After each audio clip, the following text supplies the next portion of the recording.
FPL Gameweek 30, and people are getting very excited about getting in João Pedro because last game week he got 19 points. Now my intention last game week was to just roll and do nothing, and I had João Pedro, so that's really good. But shortly before the deadline I had a beer, got a bit nervous about the Ekiteke ownership, and I sold João Pedro and got in Ekiteke. So that was a mistake, definitely a big mistake, made me feel a bit rubbish. But the upside is, or rather the good news about all that is, nobody else apart from me actually cares about my team. So the fact I lost 17 points doesn't affect anyone else in the world. So that's kind of a good thing. Right, so Game Week 30, what are my plans? I'm going to show you that. But before we do that, let's see who did well in Game Week 29. And spoiler alert, it wasn't me.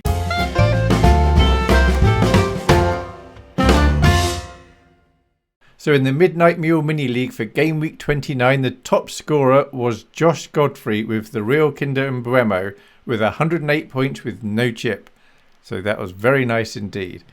And that was managed with João Pedro 19, Captain Fernandez 16, Tarkowski 15, Timber 13, Anderson 12, Gabriel 11, Palmer 9, Pickford 6, Bowen 4, Sesko 2, and Rogers 1. And then on the bench we had Dubravka 2, Chalobah 2, Lacroix 0, Bar 0. Very nice score, well done. Top of our league, the top 5 players, Andre Bulbeck, couldn't have done it better in 5th place. Alex Holcomb, Salmon Canyon in 4th. In 3rd we have Adam Quinlan-Jones with Snoopy Doggy Dog. 2nd is Sari Sunderland with Wonder Woman. And top is Mungezi Sele with Akuna Mateta. And 1st to 5th, there's only 18 points in it.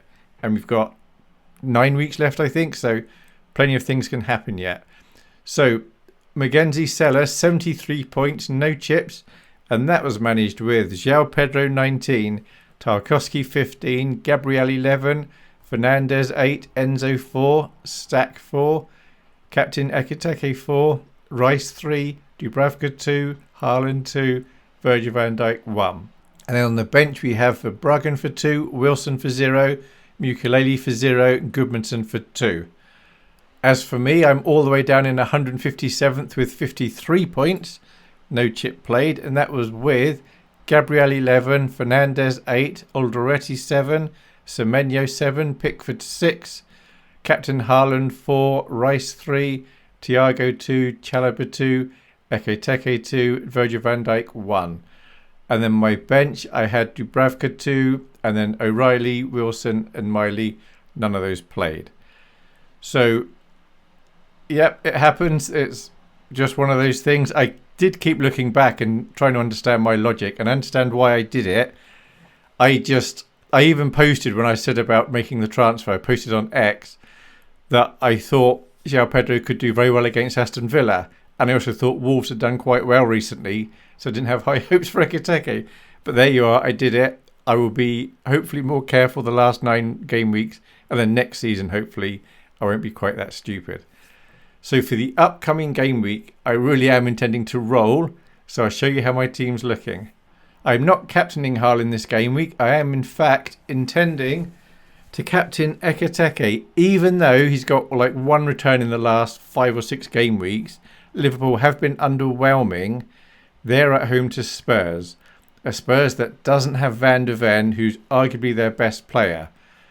So this isn't about Liverpool so much as it's about Spurs. And I think this is the worst Premiership side we've seen at the moment for several seasons.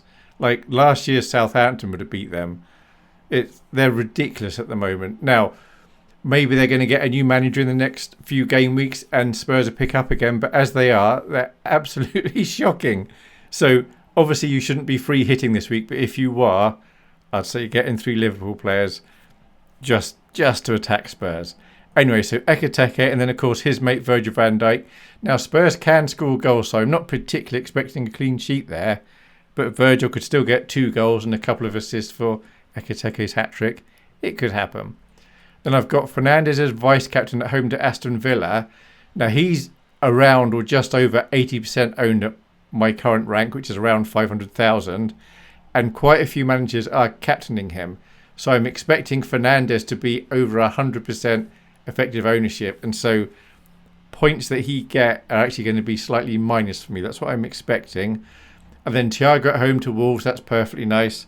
Wouldn't captain him, but he could get me a few points. But again, he's highly owned. And then Gabriel at home to Everton. I'm hoping for a 0-0 there. So Rice, so that would be 6-7 points for Gabriel and 3 for Rice. That's what I'm hoping for. Then Haaland away to West Ham. So we don't know what sort of minutes he's going to get. There's a lot of speculation on side. He'll either get reduced minutes because of the Real Madrid games, or else maybe he won't even start and he just come on toward the end. There's a remote chance, of course, that Pep will think the Champions League is gone. I'm going to focus on the Premier League, in which case he has to put out his best possible starting 11.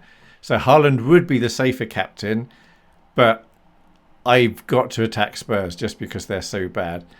And I don't like saying that. I've got some of the people I like following online are Spurs fans, like the Above Average Boys and James from Planet FPL. And there's someone called Ollie I've met as well. Say hello, Ollie, if you're watching.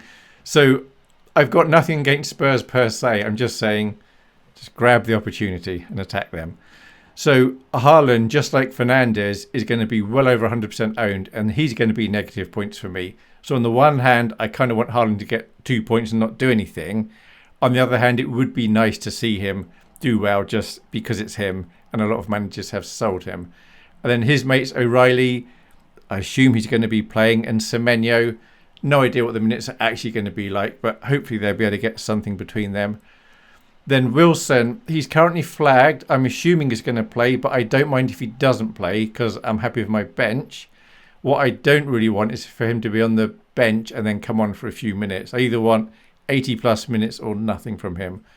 And then Pickford away to Arsenal, and that's why I want it to be a 0-0, and he will then get probably 10 points. But assuming Arsenal score, Pickford is bound to get save points. Now, if you look at all the predictor sites, Pickford is not the best keeper. I should be playing Dubravka, who's at home to Bournemouth. However, I really like Pickford. And like Dubravka's probably going to get 2 or 3 points. Pickford's probably going to get 1 or 2. There's not a lot in it. And it's going to be more exciting for me to have Pickford, and I like him.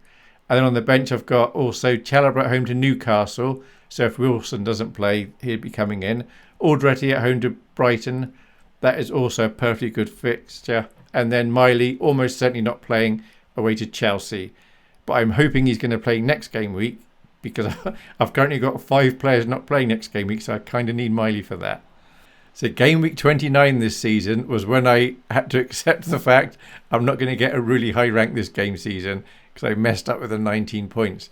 But that's much better than last year. Last year, I think it was game week 6 when I triple captained Haaland for hardly anything. It was then that I knew, yeah, I'm not going to have a very high scoring season. So to last this long, that was quite nice. And I can still enjoy the last 9 game weeks. Let's see what happens. Hopefully I can move up the ranks a little bit, but who knows. Thank you very much for watching, and I hope you make better decisions than I do. Cheers. Bye.